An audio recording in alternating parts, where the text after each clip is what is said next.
Hello everyone, welcome back to another video. Today, I'll be showing you how to connect Twilio to GoHighLevel Messaging Bridge. This integration lets you use Twilio's SMS and voice features directly inside GoHighLevel workflows, making client communication simple and centralized. Start by opening your browser and logging in to your GoHighLevel account.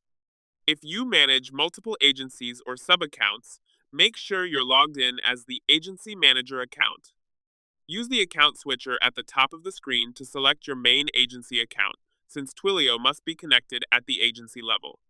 Next, go to the left side menu and click on App Marketplace. In the search bar, type Twilio and select the official Twilio app from the results. On the overview page, review the pricing, version, and integration details, then scroll down to understand how it works with GoHighLevel. When you're ready, click Install. A pop-up will appear. Choose the account or sub-account where you want Twilio installed, then click Continue to finish the setup. That's it.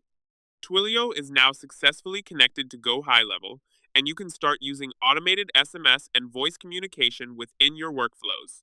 If you found this video helpful, don't forget to like and subscribe. Thanks for watching.